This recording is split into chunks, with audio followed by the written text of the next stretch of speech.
Hi అండి, అందరికి నమస్కారం. నేను మీ వెంకట శివ. ఇక్కడ చూస్తున్న అమ్మవారు అన్నపగారపల్లి దేవస్థానం పోలేరమ్మ తల్లి.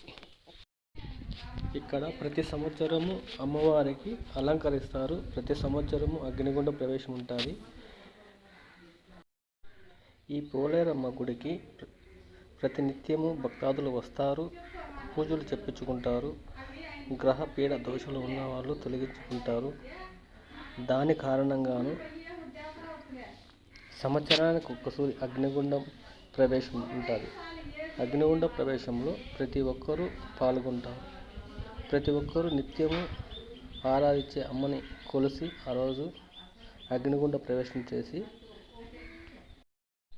దయ్యాలు పట్టిన వారు అని కానీ, భూత ప్రేత పిశాచాలు పట్టిన వారు కానీ, చేతబడులు చేసిన వారికి కానీ, ఇక్కడ అమ్మవారిని పూజించిన దానికి గాను మోక్షం ప్రసాదించిన తర్వాత వాళ్ళ నమ్మకం కోల్పోకుండా ఇక్కడ వచ్చి ప్రతి శివరాత్రికి ఉదయం జాగారం ఉండి అగ్నిగుండం ప్రవేశం చేసి శివరాత్రి నాడు నైట్ అంతా జాగారం ఉంటూ అగ్నిగుండం వేసి తెల్లవారుజామున అందరూ కలిసి అగ్నిగుండ ప్రవేశము చేస్తారు.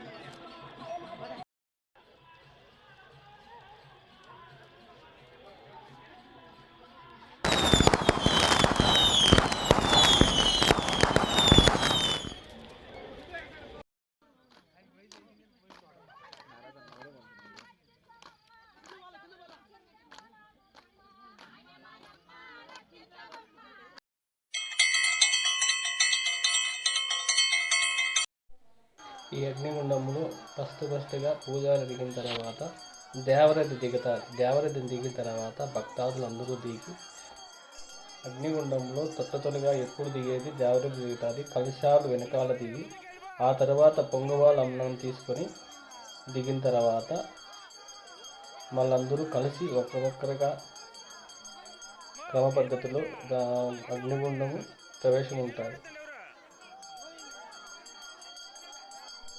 అగ్నిగుండము ప్రవేశం అయిన తర్వాత ప్రతి ఒక్కరూ ఇక్కడ అమ్మని దర్శించి ఎవరెండ్లకు వారు చేరతారు. అదే దేవరద్దు మళ్ళీ తిరిగి జరిగి పోయి జరి దర్శించుకొని తిరిగి ఇంటికి వస్తుంది.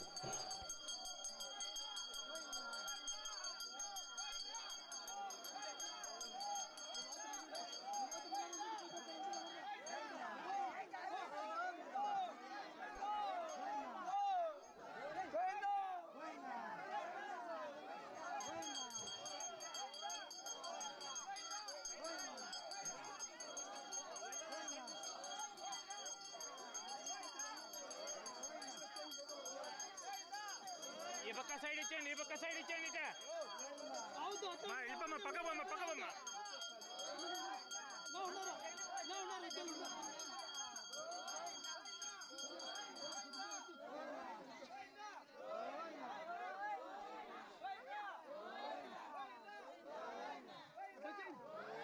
వెళ్ళిపోండి, వెళ్ళిపోండి, అట్ట వెళ్ళిపోండి, తిరుక్కోరు రాపోండి.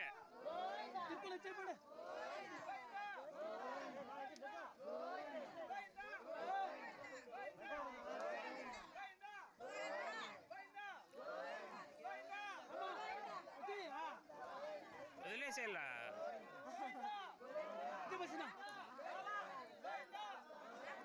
పక్కనండి.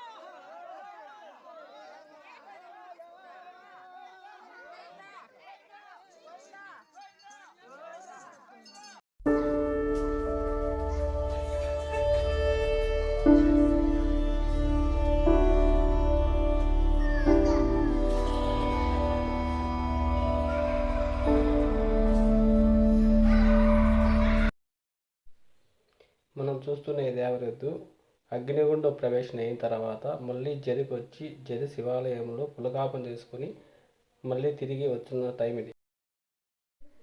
మహాశివరాత్రి సందర్భంగా ఈ ఎద్దు అమ్మవారి గుడికాడ పోలేరమ్మ గుడికాడ అగ్నిగుండ ప్రవేశం చేసి మళ్ళీ జరిగి వచ్చి దర్శించుకొని తిరిగి ఇంటికి వచ్చేస్తుంది సాయంత్రానికి.